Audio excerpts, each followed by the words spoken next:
எல்லோருக்கும் வணக்கம்.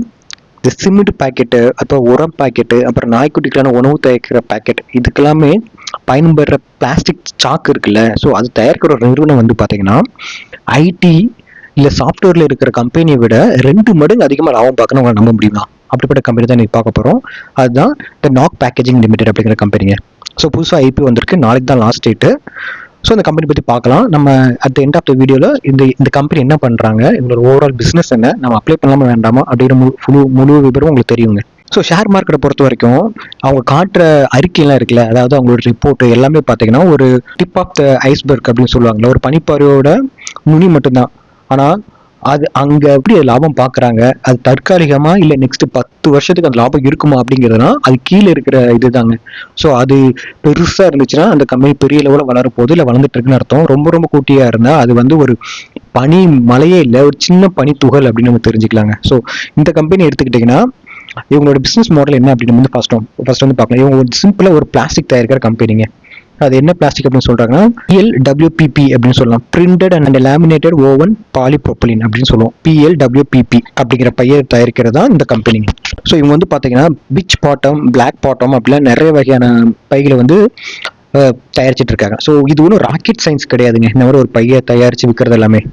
ஆனால் இது ஒன்றும் சாதாரண பை இல்லை. நீங்கள் எடுத்துக்கோங்களேன், ஒரு 50 கிலோ எடை கொண்ட உரத்தையோ இல்லை சிமெண்டையோ நீங்க வந்து ஒரு லாரியில, ஒரு குடோன்ல இருந்து லாரிக்கு ஏற்றும் போது தூக்கி போடுவாங்க இல்லையா, அங்கிருந்து கீழே இறக்கி வைக்கும்போது தூக்கி வைப்பாங்க. ஆனா அந்த பை பிய்ய கூடாது. ஸோ அவ்வளவு ஸ்ட்ராங்கா நீங்க அதை பண்ணியிருக்கணுங்க. ஸோ அவ்வளோ ஸ்ட்ராங்காக எப்படி பண்ணுறாங்கிறது தான் இவங்களோட டெக்னாலஜி இருக்குது. ஸோ இவங்க என்ன பண்ணுறாங்க அப்படின்னா, இந்த பிளாஸ்டிக் இலைகள் இருக்குல்ல, அதை வந்து குறுக்கு நெருக்கமாக நெய்கிறாங்க, இந்த துணியை நெய்கிற மாதிரி நெஞ்சிட்டு அதை தான் வந்து ஓனிங் அப்படின்னு சொல்கிறோம். இந்த ஓவன் சொல்கிறோம்ல, PLWPPயில் அந்த டபிள்யூங்கிறது ஓவன், அதுதான் ஓவன் அப்படின்னு சொல்கிறோம். வச்சு தான் அந்த பையை வந்து தயாரிக்காங்க. அதனால இதோட டென்சிட்டி அதிகமாக இருக்கும். ஸோ இது வந்து எவ்வளோ வெயிட்னாலும் தாங்கும், அந்த அளவுக்கு அடர்த்தியாக வந்து அவங்களால பண்ண முடியுது. அதுக்கப்புறம் லேமினேட்டட் அண்ட் பிரிண்டட். பை தயாரிச்சாச்சு, அப்புறம் லேமினேஷன் எதுக்கு, பிரிண்டட் எதுக்கு அப்படின்னு பார்த்தீங்கன்னா, இந்த குறுக்கு நெருக்கமாக வச்சு இவங்க வந்து நெய்கிறாங்களா, இது ரொம்ப ஸ்ட்ராங்காக இருக்கும். பட் கேப் இருக்கும், சின்ன சின்ன மைனூட்டான கேப் இருக்கும். ஃபார் எக்ஸாம்பிள் சிமெண்ட் எடுத்துக்கிட்டீங்கன்னா, சிமெண்ட்டுக்குள்ளே காற்று போச்சு, ஈரப்பதமான காற்று போச்சுன்னா கட்டி ஆயிரும். அது கட்டியாகக்கூடாது இல்லையா. ஸோ அதனால என்ன பண்ணுவாங்கன்னா அவங்க வந்து லேமினேட்டட் பண்ணுவாங்க. அது மட்டும் இல்லை, இப்போ ஒரு ஃபுட் இருக்குது, ஃபுட்டு உள்ளே போனாலும் உதந்துடும். அதுக்கப்புறம் வாசனை வெளியே வரக்கூடாது சில ஃபுட்டோட, இந்த மாதிரி நிறைய விஷயங்கள் இருக்குது. ஸோ இதுக்காக தான் லேமினேட் பண்ணுறாங்க. அதுதான் இந்த பாலிப்ரோபிலின் யூஸ் பண்ணுறாங்க. ஸோ அதை வச்சு அவங்க லேமினேட் பண்ணிடுவாங்க. ஸோ ஷீல்ட் ஆயிரும், உள்ள உங்களுக்கு காற்று ஈரப்பதம் எதுவுமே போகாது, ஒரு செக்யூர் அண்ட் சேஃபாக மாறி இருக்குங்க. அப்புறம் பிரிண்டட் எதுக்கு பண்ணுறாங்க அப்படின்னா, வெறுமனே ஒரு இதை கொடுக்காம ஒரு FMCG கம்பெனி வந்து அவங்களுக்கு வேண்டிய மாதிரி கேட்பாங்க, இந்த மாதிரி வேணும், இந்த மாதிரி டிசைன் வேணும், இந்த மாதிரி பிரிண்ட் பண்ணி வேணும்னு கேட்பாங்க. ஸோ அதையும் இவங்க பண்ணி கொடுக்குறாங்க. ஸோ இந்த மாதிரி ஒரு விஷயம் பண்ணுறதாங்க இந்த country. PLWPP, printed and laminated woven polypropylene அப்படிங்கிறத இவங்க பண்ணுற முக்கியமான ப்ராடக்ட். அதுதான் இவங்களுக்கு பயங்கரமான ஒரு வளர்ச்சியை தருதுங்க. இவங்க இவ்வளோ ஸ்ட்ராங்காக இருக்கிறதுனால தான் இவங்களுக்கு பெரிய பெரிய கிளைண்ட்லாம் வராங்க. இந்த பாபா அக்ரோ ஃபுட்டு, அப்புறம் டூர்லா பெட் ஃபுட்டு, அப்போ KRBL இந்த இந்தியா கேட்டிருக்கல அவங்க, அப்புறம் DCM ஸ்ரீராம் டொமஸ்டிக்ல. ஃபாரின்ல பார்த்தீங்கன்னா கார்கில், அவங்களும் கார்கில் இருக்காங்க, US, மெக்சிகோ, சவுத் ஆப்பிரிக்கா, இந்த மாதிரி நிறைய கம்பெனி எக்ஸ்போர்ட் பண்ணுறாங்க. ஃபார்மால இருந்து சிமெண்ட், ஃபெர்டிலைசர் செக்டர், எல்லா செக்டர்லையும் இங்கே இருக்காங்க. இவங்க செக்டரை பார்த்தாலே உங்களுக்கு வந்து பெருசாக இருக்கும். நான் காட்டுறேன் பாருங்களேன். ஸோ இந்த ப்ராடக்ட் எங்கெல்லாம் யூஸ் பண்ணுறாங்க பாருங்க. ஃப்ளோரில் food item, seeds, animal and fed food, fertiliser, agro chemical, powder, அப்புறம் டிட்டர்ஜென்ட், சிமெண்ட், இந்த மாதிரி பாருங்க எல்லாத்துலேயுமே அவங்களோட பேக்கேஜ் வந்து யூஸ் பண்ணுறாங்க. ஸோ அதனால இது ஒரு பயங்கரமான கம்பெனிங்க இவங்க வந்து. அண்ட் இவங்க வந்து ரீட்டெயிலாம் கிடையாதுங்க. இவங்க என்ன பண்ணுறாங்கன்னா B2B2C, அதாவது பிஸ்னஸ் டு பிஸ்னஸ், அந்த பிஸ்னஸ் டு கஸ்டமர் அப்படின்னு போகும். இவங்களால வந்து ரீட்டெயிலாம் விற்கவே முடியாது. டைவர்சிஃபிகேஷன் பண்ணுறாங்க. ஏன்னா நான் பார்த்தோம்ல இவ்வளோ துறைகள் அவங்க வந்து பண்ணியிருக்காங்க. ஃபார் எக்ஸாம்பிள் இப்போ சிமெண்ட் துறை எடுத்துக்கோங்களேன். சிமெண்டாக இருக்கட்டும், இல்லை ரசாயனமாக இருக்கட்டும், இல்லை உணவாக இருக்கட்டும், விவசாயமாக இருக்கட்டும், இது எல்லாமே ஒவ்வொரு செக்டார். இப்போ ஃபார் எக்ஸாம்பிள் சிமெண்ட் துறையில் வந்து கட்டுமானம் வந்து கொஞ்சம் குறைஞ்சிட்டே போகுது, டிமாண்ட் கம்மியாகுது அப்படின்னா அந்த கம்பெனிலேருந்து வர இன்புட் கம்மியாகும். ஸோ அதனால சிமெண்ட் கம்பெனி இவங்களுக்கு கொடுக்குற ஆர்டர் கம்மியாகலாம். ஸோ இவங்களோட ப்ராடக்ட் வந்து பெருசாக டெவலப் ஆகாமல் போகலாம். ஆனால் அதை வந்து மற்ற துறைகளுக்கெல்லாம் ஈடுகட்டிடும். ஃபார்மாவோ, ஃபெர்டிலைசரோ, அனிமல் ஃபுட்டோ, ஃபுட் ஐட்டமோ, அக்ரோ கெமிக்கலோ, டிட்டர்ஜென்ட்டோ, இந்த மாதிரி மற்ற செக்டர், இந்த விவசாயமோ, இதெல்லாமே அவங்களுக்கு காப்பாற்றிடும். அதனால தான் இது வந்து ஒரு ஃபுல்லி டைவர்சிஃபைடு ஒரு நிறுவனம், தன்மை கொண்ட ஒரு நிறுவனமாக இருக்குங்க. இதுதாங்க அவங்க நான் சொன்ன அந்த product, printed laminated woven PP bags. இந்த மாதிரி நிறைய பேக்ஸ் வச்சிருக்காங்க. அண்ட் இவங்களோட உற்பத்தி விலைன்னு பார்த்தீங்கன்னா ஒரு நாளைக்கு 1.49 மில்லியன் பையை வந்து இவங்களால பண்ண முடியுங்க. அவ்வளோ கெப்பாசிட்டி வச்சிருக்காங்க. அண்ட் இவங்களோட நிதி நிலைமை பார்த்தீங்கன்னா சூப்பராக இருக்குங்க. ஆக்சுவலாக பார்த்தீங்கன்னா 2023 இவங்களோட வருவாய் பார்த்தீங்கன்னா 518 கோடி. அதே 2025 பார்த்தீங்கன்னா 747 கோடி. இப்போ இது வரைக்குமே 843 கோடிங்க. ஸோ எவ்வளோ வளர்ந்துருக்குன்னு 42% 2023 25 வளர்ச்சி காட்டியிருக்கு. பேட் ப்ராஃபிட் ஆஃப்டர் டேக்ஸ் பார்த்தீங்கன்னா 19 கோடி இருந்துச்சுங்க 2023. இதே 2025 73 கோடி. இப்போ ஃபினான்ஸ் 26ல 92 கோடிங்க. ஸோ 2023 25க்கும் அதோட வளர்ச்சி பார்த்தீங்கன்னா 207% வளர்ச்சிங்க. இது வந்து அன்பிலீவபிளாக எங்களோட வளர்ச்சி இருக்கு. ஸோ இது வந்து கிரியேட்டிவ் அக்கௌண்டிங் பண்றாங்களா? ஏன்னா அவங்க வருமானத்தை விட லாபம் ரொம்ப அதிகமா இருக்குங்க. வருமானம் 42% வளர்ந்துருக்கு, ஆனால் லாபம் 200க்கு மேல வளர்ந்துருக்கு. இதெல்லாம் ரொம்ப ரொம்ப பெரிய விஷயம். இதெல்லாம் கிரியேட்டிங் அக்கௌண்ட் மூலமா, அதாவது செயற்கைத்தன்மையை அவங்க கொண்டு வந்திருக்காங்க அப்படின்னு பார்க்கணும்.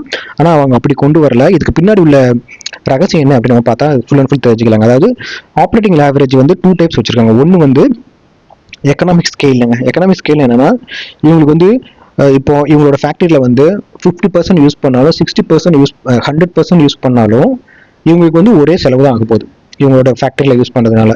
ஸோ அவங்க என்ன பண்ணுறாங்கன்னா ஃபுல் அண்ட் ஃபுல் எஃபிஷியண்டாக இவங்க ஃபேக்டரி வந்து ரன் பண்ணுறாங்க. அதனால இவங்க எவ்வளோ உற்பத்தி பண்ணுறாங்களோ அந்த ஃபைனல் காஸ்ட் எல்லாமே இவங்களுக்கு வந்து ப்ராஃபிட்டாக வந்து வருதுங்க. ரெண்டாவது வந்து பார்த்தீங்கன்னா ப்ராடக்ட் மிக்ஸு. இவங்க வந்து என்ன பண்ணுறாங்கன்னா உரம் சிமெண்ட் இதெல்லாம் பார்த்தீங்கன்னா லோ மார்ஜின் பிஸ்னஸ். ஏன்னா அவங்க வந்து அவங்ககிட்ட இருந்து வர்ற லாபம் ரொம்ப ரொம்ப கம்மி. ஆனால் இது நியூ வகையான பிஸ்னஸ், அதான் இந்த அக்ரோ கெமிக்கல், அப்புறம் விவசாயத்துக்கான உரம், விவசாயத்துக்கானது, ரசாயனத்துக்கானதுக்கெல்லாம் வந்து ஹை மார்ஜின் ப்ராஃபிட் கொடுக்குற பிஸ்னஸ்ங்க. ஸோ இப்போ அதில் வந்து அவங்க வந்து நிறைய அக்ரெசிவாக டைப் பண்ணி வச்சதுனால அதுலேருந்து நிறைய லாபம் வருது. ஸோ இதனால தான் இங்கே ஆப்ரேஷன் லேவரேஜ் வந்து ரொம்ப அதிகமாகி நமக்கு வந்து 200க்கு மேலே PAT பர்சன்டேஜ் அவங்களுக்கு வந்து காட்டுதுங்க. RONW வந்து 41% மேலே லாபம் காட்டுதுங்க. இது ரொம்ப அதிகங்க. RONW என்னன்னா, நீங்கள் 100 ரூபா சம்பாதிக்கீங்களா ஒன் இயருக்கு, அதில் அவங்க லாபமாக 41 ரூபா தராங்க. நீங்கள் கொடுக்குற 100 ரூபாய்க்கு 1 இயரில் 41 ரூபா லாபம் கொடுக்குறாங்க. இது ரொம்ப ரொம்ப அதிகம். இந்த இண்டஸ்ட்ரியே பார்த்தீங்கன்னா 80 to 20% தான் கொடுக்குறாங்க RONW. ஆனால் இவங்க ரொம்ப ரொம்ப அதிகம் கொடுக்குறாங்க. இதுவும் எதை காட்டுது அப்படின்னு பார்த்தீங்கன்னா, இவங்க வந்து புதுசாக எதுவுமே இன்வெஸ்ட் பண்ணாமல் இருக்கிறத பழைய இயந்திரத்தை மட்டுமே வச்சு ஓட்டி லாபத்தை காட்டுறாங்க அப்படிங்கிற மாதிரி தான் தெரியும். அதாவது புதுசாக ஒரு மிஷினு, புதுசாக ஒரு டெக்னாலஜி எதுவுமே அவங்க இம்ப்ளிமெண்ட் பண்ணல. இது வரைக்குமே இருக்கிற டெக்னாலஜி இருக்கிற மிஷின் வச்சு நல்லா ஓட்டி பண்ணிட்டு இருக்காங்க. புதுசாக எதுவுமே பண்ணல. ஸோ புதுசாக பண்ணுறதுக்காக தான் IPO அமௌண்ட் யூஸ் பண்ண போகிறாங்க. ஸோ நம்ம என்ன பண்ணுறாங்க அப்படின்னு ஒன்றா பார்த்துடலாம். ஸோ இங்கே வந்து பார்த்தீங்கன்னா 71 நாடுகளுக்கு இதை வந்து 74 நாடுகளுக்கு வந்து எக்ஸ்போர்ட் பண்ணுறாங்க. கிட்டத்தட்ட பார்த்தீங்கன்னா 1950 ப்ளஸ் கிட்டத்தட்ட 2000 வாடிக்கையாளர்கள் இந்த கம்பெனிக்கு இருக்காங்க. ஸோ இந்தியாவில் மட்டும் பார்த்தீங்கன்னா இந்த மார்க்கெட் பேக்கேஜிங் மார்க்கெட்டு CAGR 15% இருக்காங்க. பயங்கரமாக வளர்ந்துட்டு இருக்குன்னு சொல்கிறாங்க. இ-காமர்ஸ், FMCG, ஃபார்மா பேக்கேஜ் எல்லாமே அதிகரிச்சுட்டு இருக்கு. ஸோ ஏற்றுமதியில் பார்த்தீங்கன்னா US, மெக்சிகோ, சவுத் ஆப்பிரிக்காவில் இருந்து மட்டுமே 35.90% கிடைக்குது. எல்லாமே டாலர் ரெவன்யூங்க. ஸோ அது உங்களுக்கு பிக் பாசிட்டிவ். ஸோ இந்த கம்பெனியை பற்றி பார்த்தீங்கன்னா இதோட ஹிஸ்ட்ரிங்க. பட் இவங்க வந்து 2013 தான் வந்து மொத்தமாகவே இவங்க வந்து ஆப்ரேட் பண்ணுற மாதிரி காட்டுறாங்க. 2013 தான் தொடங்கியிருக்காங்க. 3 மேனுஃபேக்சர் ஃபேக்டரி இருக்குங்க. 2 அகமதாபாத்தில் புதுசாக ஒன்று ஆரம்பிக்க போகிறாங்க. அதுக்கு தான் இந்த IPO மணியை வந்து அவங்க யூஸ் பண்ண போகிறாங்க. ஸோ இவங்க வந்து பார்த்தீங்கன்னா அந்த நம்ம PLWPPங்கிறனா அது 5லேருந்து 50 kg தாங்கக்கூடிய பையங்க. அதுக்கப்புறம் வந்து பிஞ்ச்டு பாட்டம் பேக்னு சொல்லுவாங்க. அது வந்து சீலிங் பண்ணுறதுக்காக நான் யூஸ் பண்ணுறதுங்க. அதுக்கப்புறம் FIBCன்னு சொல்லலாம், ஃப்ளெக்சிபிள் இன்டர்மீடியேட் பல்க் கான்ட்ராக்ட், அது ஜம்போ பேக்னு சொல்கிறாங்க. அது 500 to 2000 kg வரைக்கும் வருது. அப்புறம் கஸ்டமைஸ்டு பிரிண்டிங், அது வந்து 10 கலரில் டிஃப்ரெண்டாக கொண்டு வருவாங்க. ஃபர்ஸ்ட் இந்த IPO பார்த்துருவாங்க. ஸோ இவங்க வந்து 161லேருந்து 170 ரூபா வர போகிறாங்க. மொத்தம் IPO சைஸ் வந்து 439 கோடி, கிட்டத்தட்ட 440 கோடினு வச்சுப்போம். 88 பங்கு வாங்கலாம். நீங்கள் வந்து 1696 ரூபாய்க்கு நீங்கள் வந்து இன்வெஸ்ட் பண்ணுங்க. ஸோ இவங்களோட PE பார்த்தீங்கன்னா இந்த ஸ்டாக்கோட PE எவ்வளோ இருக்குன்னா 18.3 இருக்கு. பட் இந்த இண்டஸ்ட்ரியோட PE எவ்வளோ இருக்குன்னு பார்த்தா 34.57. ஸோ நம்மளை பொறுத்த வரைக்கும் இவங்க வந்து ரொம்ப ரொம்ப கம்மியான ரேட்டில் தாங்க வராங்க. மதிப்பீடு வந்து ரொம்ப கம்மியாக தான் இருக்கும், ரொம்ப அதிகமாக இல்லை. ஸோ அதனால் நம்ம அதை வந்து பார்த்துக்கலாம். ஸோ இந்த IPO பணத்தை வச்சு என்ன பண்ண போகிறாங்க அப்படின்னு பார்த்தீங்கன்னா 350 கோடி ஃப்ரெஷ் இஷ்யூ தான். இதில் வந்து OFS வந்து 59 கோடிங்க, 60 கோடின்னு வச்சுப்போமே. ஸோ 350 கோடி ஃப்ரெஷ் இஷ்யூ, 60 கோடி வந்து OFS விற்கிறாங்க. அந்த 60%, அந்த 60 கோடி அப்படிங்கிறது 13% தான் அவங்க வந்து மொத்த IPOலே. மற்ற கம்பெனி மாதிரி ஃபுல் OFSஓ இல்லை 50% OFSல ஜஸ்ட் 13.5% OFS மட்டும்தான். அண்ட் இவங்க என்ன பண்ண போகிறாங்கன்னா புதுசாக ஒரு தொழிற்சாலை ஆரம்பிக்க போகிறாங்க. அதே ஆதி மகாசான் அப்படின்னு ஒரு புதிய தொழிற்சாலை வந்து ஆரம்பிக்க போகிறாங்க. அதுக்கு மட்டும் 320 கோடி செலவு பண்ணுறாங்க. இவங்க வந்து IPOல இருக்கிற பெரும்பான்மையான அமௌண்ட் அங்கே தான் போகுது. மிச்ச அமௌண்ட் தான் அவங்க என்ன பண்ண போகிறாங்கன்னா ஜென்ரல் கார்பரேட் பர்பஸ்க்கு வந்து யூஸ் பண்ண போகிறாங்க. அண்ட் இதில் வந்து நம்ம ஒரு முக்கியமான விஷயம் பார்க்குறோம். என்ன அப்படின்னு பார்த்தீங்கன்னா, நம்ம லாஸ்ட்டாக ஒரு கம்பெனி பார்த்தோங்க, இந்த ஆஸ்தா ஸ்பின்டெக்ஸ் கம்பெனி பார்த்தோம். அவங்க என்ன பண்ண போகிறாங்கன்னா IPO அமௌண்ட் எடுத்து ஆல்ரெடி இருக்கிற ஒரு தொழிற்சாலையை வாங்க போகிறாங்க. ஃபால்கன் அப்படிங்கிற தொழிற்சாலை வாங்க போறாங்கன்னு பார்த்தோம். அதுல என்னென்ன பாசிட்டிவ் இருக்குன்னா, அவங்க அந்த அமௌண்ட் வந்து அவங்க வாங்கின முதல் நாள்ல இருந்து அந்த அந்த தொழிற்சாலை ஆப்ரேட் ஆக ஆரம்பிக்கும் முதல் நாள்ல இருந்து உங்களுக்கு வருமானம் வருங்கிறது தான் பெரிய பாசிட்டிவா பார்த்தோம். அந்த இது இவங்களுக்கு நெகட்டிவா இருக்குங்க. ஸோ இதனால தான் நம்ம மல்டிபிள் ஐபிஓ பார்க்குறோம். அதை பத்தி நிறைய விஷயம் தெரிஞ்சிடும். பாருங்க, இந்த கம்பெனிக்கு அந்த கம்பெனி சரி சின்ன லிங்க் இருக்கு. அவங்க வந்து அவங்க ஒர்க்கிங் அந்த ஐபிஓ மணியை எடுத்து ஆல்ரெடி இருக்கிற கம்பெனி வாங்க போறாங்க. ஆனா இவங்க என்ன பண்றாங்கன்னா புதுசாக ஒரு கம்பெனி கிரியேட் பண்ண போறாங்க. ஸோ அதனால என்ன ஆக போகுது அப்படின்னு பாத்தீங்கன்னா, இவங்க இந்த யூஸ் பண்ண போற இந்த அமௌண்ட் இருக்குல்ல 380 கோடி, இது எல்லாமே போய் முடங்க போகுதுன்னா அடுத்த 2 வருஷத்துக்கு இந்த 320 கோடி வந்து அடுத்த 2 வருஷத்துக்கு எந்த ஒரு ரிட்டர்னும் உங்களுக்கு கொடுக்காது. ஒன்ஸ் இந்த கம்பெனி ரெடியே ஆப்ரேட் ஆனாதான் உங்களுக்கு ரிட்டர்னே வரும். அண்ட் நீங்க வந்து நிறைய அப்ரூவல் வாங்கணும், அப்புறம் நிறைய மிஷின் வாங்கணும், இதெல்லாமே நீங்க புதுசாக வாங்கி இதெல்லாம் செட்டப் பண்ணணும். இன்கேஸ் இந்த கம்பெனி அவங்க நினைச்ச நாளுக்குள்ள முடிக்கலன்னா எக்ஸ்ட்ரா கடன் வாங்கி வேற பண்ணணும். அண்ட் அதுக்கு வட்டி வேற அவங்க எக்ஸ்ட்ரா கட்ட வேண்டியது இருக்கு. ஸோ இந்த மாதிரி ஒரு புதுசாக ஒரு தொழிற்சாலை ஆரம்பிக்கிறது அவ்வளோ ஈஸி கிடையாது. இவங்க ஐபிஓ பணத்தை வச்சு அதை பண்ண போறாங்க. இது நல்ல விஷயம் தான், புதுசாக ஒரு தொழிற்சாலை ஆரம்பிக்க போறது அப்படிங்கிறது. ஆனால் பழைய இருக்கிற கம்பெனியை வாங்குறதுக்கும் புதுசாக ஆரம்பிக்கிறதுக்கான டிஃபரெண்ட் தான் இதை சொல்றேன்னா. ஆஸ்டர் ஸ்பின்டெக்ஸ் வந்து இருக்கிற கம்பெனியை வாங்குறதுனால அது பெரிய பெரிய பாசிட்டிவ். இவங்க வந்து ஆல்ரெடி புதுசாக ஆரம்பிக்கிறதுனால ஸ்லைட்ல ஒரு நெகட்டிவ் இருக்கதாங்க செய்யுது. நம்ம வந்து அதை வந்து இது ஒரு எச்சரிக்கை உணர்வோட தான் பார்க்கணும். இதை வந்து ஈஸியெல்லாம் எடுத்துக்க முடியாது. ஏன்னா ஒரு தொழிற்சாலை கட்டுப்பிடிச்சு ஆப்ரேஷன் கொண்டு வருது அவர் ஈஸி கிடையாது இல்லையா? ஸோ அதனால தான் நான் சொல்றேன்.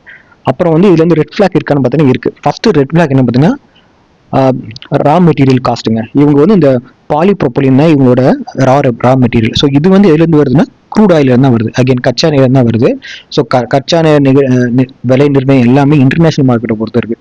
ஸோ ஏறும் இறங்கும். அண்ட் இவங்களுக்கு வந்து நீண்ட காலமான ஒரு ஒப்பந்தம் எந்த ஒரு கம்பெனி கூடயுமே இல்லை இவங்க மூலப்பொருட்களை வாங்குறதுக்குங்க. ஸோ அது அவங்களே மென்ஷன் பண்ணியிருக்காங்க, இங்கே யாரு கூட நாங்கள் ஒப்பந்தம் வைக்கல அப்படின்ட்டு. So for example 5 star hotel போறீங்க, அங்கே போய் உங்க மெனு கார்டு டெய்லி ரேட் ஏற்றிட்டே இருப்பாங்களா? மெனு கார்டு ஃபிக்ஸ்டு கரெக்டாக ஒரு இயர்லி ஒன்ஸ் இல்லை ரெண்டு வருஷத்துக்கு ஒரு திருப்பி தான் மெனு கார்டு உள்ள ப்ரைஸை மாற்றுவாங்க. ஆனால் அவங்களுக்கான மூலப்பொருட்கள் ஃபார் எக்ஸாம்பிள் காய்கறியோ இல்லை நான்வெஜ்ஜோ அதோட ரேட் வந்து டெய்லி மாறும். இன்னைக்கு 10 ரூபாமோ, நாளைக்கு 15 ரூபாமோ, நாளைக்கு 13 ரூபாமோ இல்லை 8 ரூபா குறையும். பட் அவங்க அதோட காஸ்ட் ஃபிக்ஸ்டு. ஸோ எந்த ஏற்ற இறக்கத்துக்கு ஏற்ற மாதிரி தான் அவங்க ரேட் வச்சிருப்பாங்க. அதே மாதிரி தான் இவங்களோட நஷ்டம் இந்த மூலப்பொருட்கள் விளையாட்டுல நஷ்டம் வந்து டைரக்டா அவங்க கஸ்டமர்கிட்ட போய் எதுவுமே பண்ண முடியாது. ஸோ அது இவங்களுக்கு ஒரு மிகப்பெரிய டிராபேக். சின்ஸ் இவங்க யாருக்கிட்டையுமே ஒரு நீண்ட கால ஒப்பந்தம் வைக்காது. ஆனால் ரெண்டாவது பார்த்தீங்கன்னா இவங்க வந்து கிட்டத்தட்ட 71 கண்ட்ரிக்கு மேலே எக்ஸ்போர்ட் பண்றாங்கன்னு பார்த்தோம். கரெக்டா? அந்த எக்ஸ்போர்ட்ல வந்து பார்த்தீங்கன்னா இவங்களுக்கு வந்து அந்நிய செலவணி ரிஸ்க் அப்படின்னு ஒன்று இருக்கு. என்ன அப்படின்னு பார்த்தீங்கன்னா இப்போ யூஎஸ் வந்து சில கண்ட்ரிக்கு நீங்க வந்து எக்ஸ்போர்ட் பண்ணக்கூடாதுன்னு பேன் போட்டிருப்பாங்க. இவங்க எக்ஸ்போர்ட்டே பண்ண போறது இல்லை. பட் இவங்க பேக்கேஜிங் யூஸ் பண்ற ஒரு ப்ராடக்ட் எக்ஸ்போர்ட் பண்றாங்கன்னு வச்சுக்கோங்களேன், இவங்களுக்கு வர வேண்டிய அமௌண்ட் வராது. எப்படின்னா இவங்களுக்குலாம் பணம் கொடுக்கறது எப்படி கொடுப்பாங்க அப்படின்னு பாத்தீங்கன்னா ஸ்விஃப்ட் அப்படிங்கிற ஒரு நெட்வொர்க் வழியாகவும் கிளியரிங் பேங்க்னு இருக்கு. ஸோ இதன் மூலமா மட்டும்தான் இந்த மாதிரி கம்பெனிக்கெல்லாம் டாலர்ல அமௌண்ட் வரும். ஸோ இப்போ அவங்க என்ன பண்ணலாம்னா உங்களோட பேக்கேஜுக்கு வந்து ஃபார் எக்ஸாம்பிள் ஈரானுக்கு நீங்க ஏற்றுமதி பண்ணக்கூடாதுன்னு சொல்லியிருக்காங்க. ஏதோ ஒரு ப்ராடக்ட்டை ஒரு சிமெண்டோ ஒரு உரமோ வச்சுக்கோமே, அந்த கம்பெனி வந்து ஏற்றுமதி பண்ணிட்டாங்கன்னா அந்த கம்பெனிக்கு காசு வராது. அந்த கம்பெனிக்கு ரா மெட்டீரியல் சப்ளை பண்ணாத பேக்கேஜிங் சப்ளை பண்ண இவங்களுக்கும் காசு வராது. யூஎஸ் கவர்மெண்ட் அதை ஸ்டாப் பண்ணி வைக்கலாம். இது மிகப்பெரிய ரிஸ்க்குங்க கம்பெனிக்கு. இதை வந்து வெளிப்படையாக பார்த்தா தெரியும், பட் உள்ள போய் பார்த்தீங்கன்னா இது ரொம்ப பெரிய ரிஸ்கா இருக்கு. அண்ட் இந்த இது மிகப்பெரிய ரிஸ்க் இந்த கம்பெனியில். மற்றபடி எல்லாமே பாசிட்டிவ், டாப் டக்கரா இருக்கு இந்த கம்பெனி பார்த்தீங்கன்னா. ஸோ இதுதாங்க அவங்களோட மேனேஜ்மெண்ட் டீம். ஸோ அவங்க வந்து பார்த்தீங்கன்னா ஒரு நம்பகத்தன்மையான மேனேஜ்மெண்ட் தாங்க இருக்கு. இவங்களுக்கு கிட்டத்தட்ட ப்ரொமோட்டரே கிட்டத்தட்ட 89% ஸ்டாக் வச்சிருக்காங்க. லிஸ்டிக்கு அப்புறம் அது 19% குறைய போது 70% வைக்க போறாங்க. ஸோ டைலூஷன் 19% பண்ண போறாங்க. It's okay. அவங்க சம்பாரிச்சு அவங்க வேற அவங்க கம்பெனி அவங்க கொஞ்சம் அதுல லாபம் எடுத்துக்கிறாங்க, தப்பு இல்லை. இது வரைக்கும் அந்த கம்பெனியில் 1034 பேர் வேலை பார்க்குறாங்க. அண்ட் அவங்களோட ஆங்கர் லிஸ்டிங் சூப்பருங்க. நம்ம நேற்றுலாம் இது வரைக்கும் லாஸ்ட்டாக வந்து ஒரு 3 ஐபோ ஆங்கர் லிஸ்டிங் பெருசாக இல்லை, இவங்க சூப்பராக இருக்காங்க. பார்த்தீங்கன்னா ஆக்சிஸ் நியூ ஆப்பர்ச்சுனிட்டி ஃபண்ட் இருக்கு, எஸ்பி ஜெனரல் இன்சூரன்ஸ் கம்பெனி இருக்கு, பந்தன் ஸ்மால் கேப் ஃபண்ட் இருக்கு, பேங்க் ஆஃப் இந்தியாவோட மிட் கேப் இருக்கு, அப்புறம் ஐடி மல்டி கேப் ஃபண்ட் இருக்கு, ஃபிளெக்ஸி கேப் ஃபண்ட் இருக்கு, அப்புறம் Sundaram alternative fund, Jain finance small cap fund. பாருங்க எக்கச்சக்க இது வந்திருக்குங்க. சூப்பராக இருக்கு ஆங்கர் இன்வெஸ்ட்மெண்ட். ஆங்கர் இன்வெஸ்டர் வந்து 7 டொமஸ்டிக் மியூச்சுவல் ஃபண்டு 33% வாங்குறாங்க. அண்ட் எஸ்பி ஜெனரல் இன்சூரன்ஸ் இருக்கு, அசோகா இந்தியன் ஈக்விட்டி இருக்கு. ஸோ இது எல்லாமே பார்த்தீங்கன்னா பயங்கரமா இருக்குங்க. ஸோ இது வந்து அசைச்சிக்க முடியாது இந்த கம்பெனி இதெல்லாம் பொறுத்த வரைக்குமே. கம்பெனி ப்ளஸ் நம்ம என்ன பார்த்துருவாங்க ஃபைனலாக. இப்போ ப்ளஸ் வந்து 42% இந்த கம்பெனியோட வந்து ரெவன்யூ அதிகமாக இருக்கு. அண்ட் இவங்க லாபம் மட்டுமே, பேட் மட்டுமே, ப்ராஃபிட் ஆஃப்டர் டாக்ஸ் மட்டும் 210% 3 இயர்ஸ்ல அதிகமாக இருக்குங்க. அன்பிலீவபிளா இருக்கு. அப்புறம் RONW வந்து 41% மேல இருக்கு. இது வந்து பயங்கரமான அதிகமா இருக்கு. இது பிக் பாசிட்டிவ். அப்புறம் B2B2C தான் பண்றாங்க, டைவர்சிஃபிகேஷனா இருக்காங்க. அப்புறம் வந்து ஐபிஓ காசை வந்து நல்ல விதத்துல யூஸ் பண்றாங்க, அவங்களோட ஃபேக்டரி வந்து புதுசாக கொண்டு வர போறாங்க. ஸோ இது எல்லாமே பயங்கர பாசிட்டிவ்ங்க. ஸோ நெகட்டிவ் அப்படின்னு எதுன்னு பார்த்தீங்கன்னா இவங்களுக்கு எந்த ஒரு நீண்ட கால ரா மெட்டீரியல் எந்த ஒரு டைப்பும் இல்லை இவங்களோட ரா மெட்டீரியல் கம்பெனியோட. ஸோ இது ஒரு மிகப்பெரிய ட்ராபேக்கு. அப்புறம் வந்து பார்த்தீங்கன்னா இந்த வெளிநாட்டில் இந்த அந்நியூஸ் செலவு ரிஸ்க் உங்களுக்கு பயங்கரமா இருக்கு. ஸோ இந்த ரெண்டு தான் ரெட் ஃபிளாக்ங்க இந்த கம்பெனி பொறுத்த வரைக்கும். மற்ற எல்லாமே பாசிட்டிவாக தான் இருக்கு. ஸோ என்ன கேட்டிங்கன்னா அது வந்து அப்ளை பண்ணுவாங்க. அக்ரெசிவாக அப்ளை பண்ண போகிறது 1 or 2 லாட். அதையும் நான் ஏன் சொல்கிறேன் ஏன் அப்படின்னு பார்த்தீங்கன்னா உங்களோட ப்ராடக்ட் வந்து பார்த்தீங்கன்னா எல்லாமே ரீசைக்கிளிங். ஓகேங்களா, அதாவது பிளாஸ்டிக் பேப்பர் தான் தயாரிக்கிறாங்க. அது எல்லாமே ரீசைக்கிள் பண்ணுற மாதிரி இருக்கு. ஆனால் மக்கி போகிற மாதிரி இல்லை. ஆனால் இப்போ உலகமே என்ன பண்ணுறாங்க அப்படின்னா இந்த இஎஸ்டின்னு சொல்கிறாங்க. இஎஸ்டி லா அப்படின்னு ஒன்று இருக்குது, அதாவது என்வரான்மெண்ட் சேஃப்டி லா அப்படிங்கிற மாதிரி. அவங்க என்ன சொல்றாங்கன்னா கவரை யூஸ் பண்றது பேன் பண்ணிட்டு இருக்காங்க. உங்களுக்கே தெரியும் நம்ம கவர்மெண்ட் நிறைய பேன் பண்ணிருக்கு கவர் யூஸ் பண்றத. ஸோ அந்த மாதிரி ஃபியூச்சர்ல ஏதாவது ஒரு கண்ட்ரி பேன் பண்ணிட்டு என்ன ஆகுதுன்னா இவங்க மொத்த ப்ராடக்ட்டுமே அழிஞ்சு போயிடும். ஸ்டாப் ஆயிரும், லாபம் எல்லாமே தடைப்பட்டு போகும். அவ்வளவு பெரிய பெரிய பெரிய ரிஸ்க் இருக்கு இவங்களுக்கு. என்வரான்மெண்டல் இஷ்யூ இருக்கு. ஏன்னா இவங்க பண்ற பிளாஸ்டிக் பேக் எல்லாமே ரீசைக்கிள் வந்து பெரிய பெரிய நெகட்டிவா இருக்குங்க. நாளைக்கு ஒரு 5 வருஷம் கழிச்சோ இல்ல 2 வருஷம் கழிச்சோ இந்திய கவர்மெண்டே பேன் பண்ணுது, இல்ல வேற ஏதோ வேர்ல்டுல வேற ஏதோ ஒரு கம்பெனி யூஎஸ்ல பேன் பண்றாங்க அப்படின்னா அங்க எக்ஸ்போர்ட்டே உங்களால பண்ண முடியாது. ஸோ அது மிகப்பெரிய ரிஸ்கா இருக்கிறதுனால லாங் டேர்முக்கு இந்த ஸ்டாக்கை வைக்க முடியுமா அப்படின்னு என்ன பத்தி கேட்டீங்கன்னா மிகப்பெரிய டவுட் தாங்க. நம்ம வந்து ஷார்ட் டேர்மா வச்சுக்கலாம். ஏன்னா ஃபியூச்சர்ல இந்த மாதிரி பெரிய ரிஸ்க் இருக்கு, தடை பண்ற அளவுக்கு ரிஸ்க் இருக்குங்க. இப்போ வந்து நம்ம ட்ரீம் 11 எடுத்துக்கோங்க. திடீர்னு ஒரு நாள் பேன் பண்ணிட்டாங்க, அதுல இருந்து அந்த கம்பெனி ரன்னே ஆகலையா, அந்த மாதிரி கூட ஆகிறது வாய்ப்பு இருக்கு. இவங்க ஒருவேளை இந்த ரீசைக்கிளிங் பண்ணாம பயோடிகிரேடபிளா இவங்க வந்து பிளாஸ்டிக் பேப்பர் தயாரிச்சாங்கன்னா மேபி சஸ்டெயின் ஆகலாம் ஃபியூச்சர்ல. பட் அது பண்ணுவாங்களே நமக்கு இது வரைக்கும் தெரியல. இது வரைக்கும் அவங்க பண்ணல. இவங்க ரீசைக்கிளிங் பேக்கேஜ் தான் பண்றாங்க. அவங்களோட பேப்பரை மறுபடியும் கொடுத்தா மறுபடியும் அவங்க பேப்பரை அவங்க கிரியேட் பண்ண முடியும். இதான் அவங்க பண்ணிட்டு இருக்குது. ஸோ இதுதான் எனக்கு தெரிஞ்சு மிகப்பெரிய நெகட்டிவா நம்ம பார்க்கணும் பொதுவாக வெளியிருந்து பார்க்கும்போது. ஸோ இது வந்து லாங் டேர்முக்கானது கிடையாது. ஷார்ட் டேர்முக்கோ இல்லை வந்து கிரே மார்க்கெட்ல வந்து லிஸ்டிங் ஆன அன்னைக்கு லிஸ்டிங் கெயினோட வெளியே வரதுக்கான ஏற்ற கம்பெனி தான் இது என்ன பொறுத்த வரைக்கும். ஸோ நீங்களும் அனலைஸ் பண்ணுங்க, ஒரு நல்ல முடிவா எடுங்க. இவ்வளவு நேரம் என்னோட டைம் ஸ்பெண்ட் பண்ணதுக்கு ரொம்ப நன்றி. வணக்கம்.